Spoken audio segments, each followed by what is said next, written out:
Gang, it's time for another River City Plus. It's that space where we can have some deeper dive conversations. And we are back with Stage Aurora, who has another epic production on tap.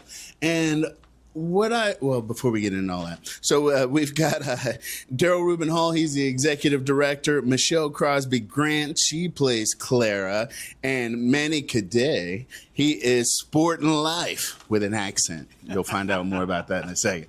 All right, so what I appreciate what you guys do with Stage Aurora, you're not just, I'm not saying any production is kind of frivolous, but your productions usually have some historical context, and this one, although it's popular Broadway, it still has major historical impact. Oh, what are we talking about? Porgy and Bess. Porgy and Bess. Porgy and Bess. Yeah. So tell me about this production. You're so correct. Stage Aurora is known can have for... my mic. Well, why not? I love mics now. Don't give me the mic. You may not get it back. Right. We've broken so many barriers when it comes to professional theater of the Black experience, of faith-based experience, and Porgy and Bess is just another notch on that belt. So it's an American opera by the Gershwins, and Haywood DeBose, I believe is the name, and DeBose Haywood, all right, thank you. And I wanted to do it because I had the pleasure of performing with New York City Opera at Lincoln Center. We taped it for live at Lincoln Center 2002, like a long time ago. And I wanted to bring it to Jacksonville, and I wanted to produce it myself, and here we are. So is your production going to vary from in any way from the original, or are you sticking pretty straight line? It's the same storyline, a love relationship between Porgy and Bess. There's also a villain. I'll let the villain talk about the villain. But we are doing, I'll say, a minimal staged concert version of the opera. But it has like all the classic songs that you would recognize, like Summertime. Michelle can tell you more about that, and It Ain't Necessarily So. And Mr. Manny can tell you about that. Cadet can tell you about that. But yeah, a lot of the very popular songs that have been performed by Ella Fitzgerald, Louis Armstrong. So I just vibe off of that. I just vibe, so yeah. Oh, we didn't know we were getting the voice today. And we haven't even really warmed up. That's power. Michelle, as Clara, what does this project mean for you to be a part of it?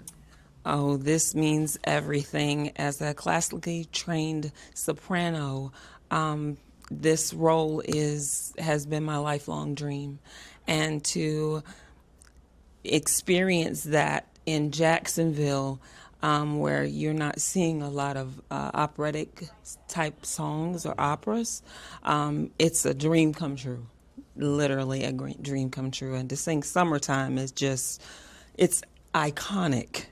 And so it takes my breath away every time I sing it. I should have let Eden do this segment because she is really into Broadway. And I got to tell you, she's over here like, I got notes. Now, Sport and Life, playa. For you, you get to play the villain, and that usually ends up being some of the best characters. So what's it like for you to be a part of this in that role? I truly agree. The antagonist of this play, Sport and Life, is you would think sometimes a lot of the villains would be just misunderstood. But no, Sport and Life knows he's the villain. He knows he's charming, but he's very manipulative and working his way, trying to get Bess away from Porgy after she gets away from Crown, and then Crown comes back, and then, there's death of that, and then Porgy kills Crown, and it's just, but then he eventually, with his charm, being a well-seasoned villain, he charms her back into a life of crime and messy, very messy antagonist. But he quite knows that he is, and he's happy to be the antagonist to drive the story forward. So when people come out to see your performances, this one, but just in general, what do you hope they take away from the experience? As always, I just want them to have a great evening of entertainment, to just be able to go home and go to work, go to church, tell everybody else to come out to the performances as long as they're still up and running. And it's all about just coming together as a city, as a community, and enjoying theater. And then let's talk about that a little bit, because you're a classically trained soprano. I don't know your background, but obviously you got some training and all that. What does it mean that productions on this level are making their way, are being done here in Jacksonville? Because I mean, you know, you see a lot of different styles, but this one is going to be an elevated experience with like some serious legs behind it. Yes. This Yeah. is. Go ahead. Go ahead. This is the. Go ahead. All right. This is I great promise you can go outtakes. there. All right, we're gonna let Manet go first. It's with this particular performance, when you think about Porgy and Bess and that the Gershons wrote it, he wrote and he states that he wrote a jazz opera. So you'll get a little bit of everything that was going around at that time. You get jazz, you get blues, you get call and response. I mean, the It Ain't Necessary So is technically a call and response that Gershon heard in the churches down in South Carolina. So you get a little bit of everything in the diaspora of our culture in this particular story. So not only entertainment, but you'll get a piece of home or your Sunday morning church service. Yes. And then you, Madame.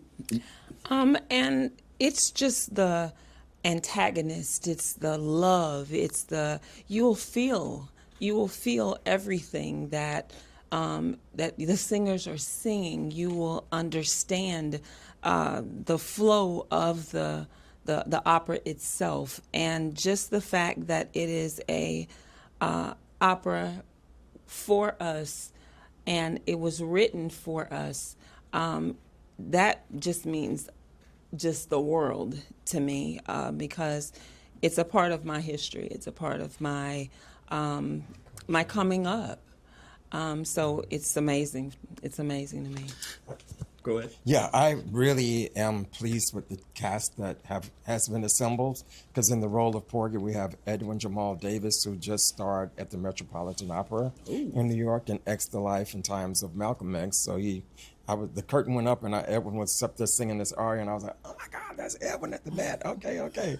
And then in the role of Bess, Kenethia Mitchell has performed all over the globe. Manny has done the opera with her as well, and she's a Grammy winner. So just to have these talents, and then someone else that I did it with at New York City Opera, Lisa Lockhart, is in the role of Serena. So these are like classically trained professionals who've toured the globe in performing Porgy and Bess, and I'm glad to have them here in Jacksonville. Are you guys local? I am. I am not. Okay. So let's put that in perspective, because I always say support your locals, and we are to some extent, but Stage Aurora is bringing people from all over for these productions. So you guys are definitely doing things on a different level. Why is that so important? I'm just known for breaking barriers, to have started. We just celebrated 25 years. Oh, congrats. Last month we held a huge gala. I was honored with an honorary doctorate. I'm now Dr. Daryl Rubinhold. But I got this pain over here, man. I don't know that I can help with that kind of pain. Hey, I can sing a song, but I don't know that it will be soothing to that pain. But we are the first to do this opera, a local theater company to do Porgy and Bess, and this is our first opera as well that we're producing. So I'm glad to just take on these challenges, and it can be a challenge because, as Michelle said, it's not so easy to find all of the classically trained voices here in Jacksonville, but we have assembled quite a cast.